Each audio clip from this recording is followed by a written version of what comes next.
Welcome to my channel Nutan classes. Hope you all are good.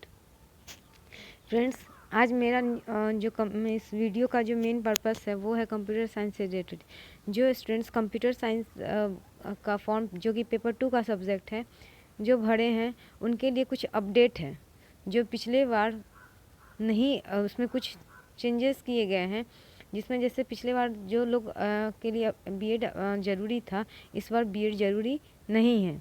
ठीक है, तो चलिए हम फटाफट बिना समय गवाए आपको बताते हैं न्यूज़ अपडेट में। आपका कंप्यूटर साइंस का पेपर का कोड है 226। ठीक है, ये आप लोग देख सकते हैं। यहाँ पे आप लोग के सामने स्क्रीन पे दिख रहा होगा कंप्यूटर साइंस का कोड।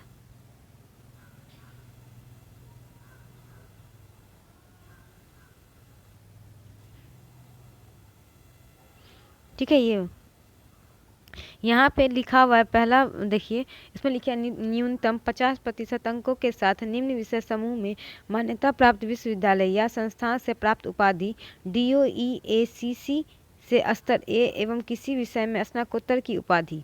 ये था पहले बार। ठीक है, दूसरा किसी मान्यता प्राप्त विश्वविद्यालय या AICTE से मान्यता प्राप्त संस्थान से BE कंप्यूटर साइंस से, IT या BTech कंप्यूटर साइंस से अथवा समकक्ष अथवा मतलब या उसके समकक्ष उपाधि या भारत सरकार से मान्यता प्राप्त संस्थान विश्वविद्यालय से डिग्री।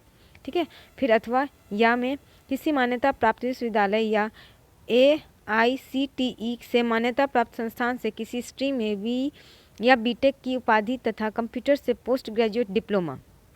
ठीक है, ये भी था। इसमें क्या है कि ये वाले में NCERT से BE या BTech किए हुए हैं या पोस्ट ग्रेजुएट डिप्लोमा किसी कंप्यूटर साइंस से, जैसे मान लीजिए अगर कोई BTech करके MCA किया हुआ है तो वो भी वैलिड है।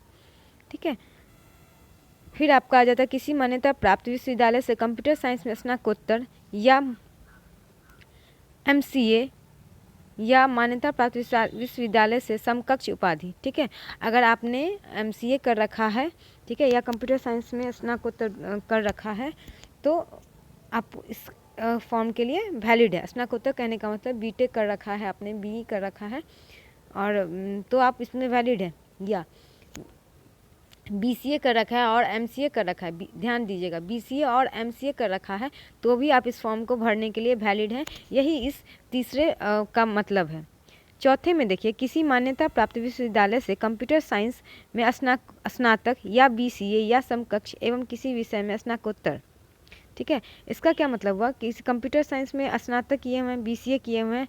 यहाँ पे ध्यान देने वाला है, ये आपके लिए नया पॉइंट है। ठीक है, इसमें क्या है कि कह रहा है कि अगर आप कंप्यूटर साइंस से BCA तो किए हुए हैं, लेकिन अगर आपका MCA नहीं है, फिर भी अगर आप मास्टर डिग्री किसी और सब्जेक्ट से भी किए हुए हैं तो आप इस फॉर्म को भर सकते हैं। ये नया जुड़ा है, ये पिछले बार नहीं था। इसके लिए आपको BEd करना अनिवार्य था, BCA वाले को BEd करना अनिवार्य था, अन्यथा उन्हें BCA और MCA दोनों होना चाहिए। लेकिन यहाँ पे ऐसा नहीं मांगा जा रहा है। अब आप लोग के लिए बहुत अच्छा ये न्यूज़ है। जो भी स्टूडेंट्स BCA किए हुए हैं और आगे चल के किसी और सब्जेक्ट से मास्टर डिग्री कर लिए हैं, वो भी अब इस फॉर्म को भर सकते हैं। ठीक है, यही चीज़ आपका एक तरह से BTech भी अगर किया हुआ है, BTech लोग तो ऐसे ही वैलिड थे तो कोई दिक्कत नहीं है। BTech के बाद भी अगर आप कोई और सब्जेक्ट रखे हुए तो ऐसा नहीं है कि आप इनवैलिड हैं, आप भी इस फॉर्म को भर सकते हैं। आगे हम आ जाते हैं पांचवा, आपका किसी मान्यता प्राप्त विश्वविद्यालय से कंप्यूटर साइंस से पोस्ट ग्रेजुएट डिप्लोमा एवं किसी विषय में स्नातकोत्तर की उपाधि। ठीक है, देखिए अब ऐसा है कि अगर कोई बच्चा स्नातकोत्तर कहने का मतलब ग्रेजुएशन वो किसी सब्जेक्ट से किया हो, हिंदी, इंग्लिश, मैथ, साइंस, मतलब किसी सब्जेक्ट से, स्पेशली मैथ साइंस से ही रहता है तो ठीक रहता है।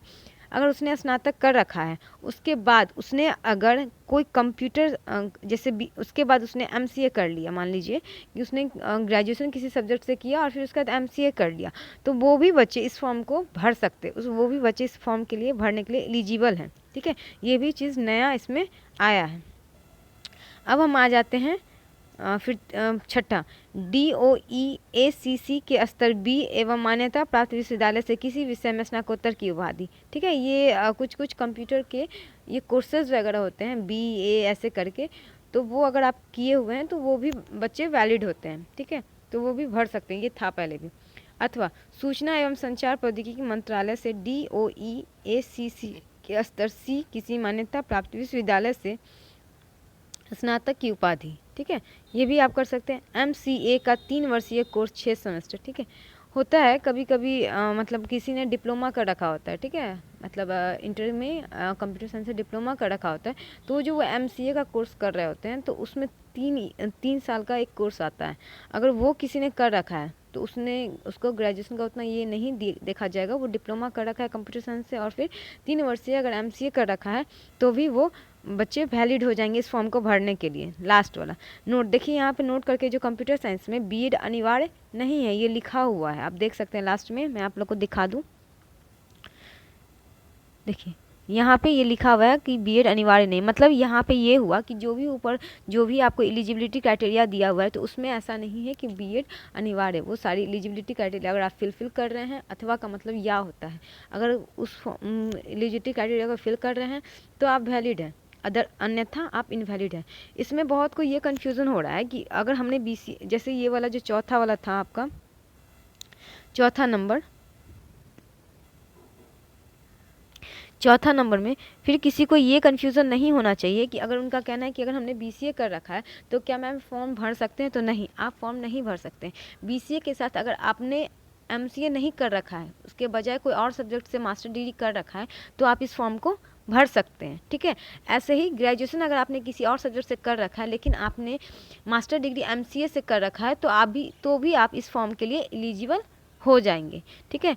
तो उम्मीद है कि आप लोग का कन्फ्यूजन दूर हो गया होगा, आप लोग को सब कुछ समझ में आ गया होगा। अगर फिर भी किसी स्टूडेंट्स को कोई कन्फ्यूज़न रहा है तो कमेंट करके बताएं, ठीक है, मैं आपको तुरंत आंसर दूंगी इस चीज़ का, ठीक है। नेक्स्ट इसी के साथ मैं अपना वीडियो एंड करती हूँ। अगर किसी को मेरा चैनल अच्छा लगा है तो लेटेस्ट अपडेट के लिए सब्सक्राइब कर ले और लाइक करके मोटिवेट करें।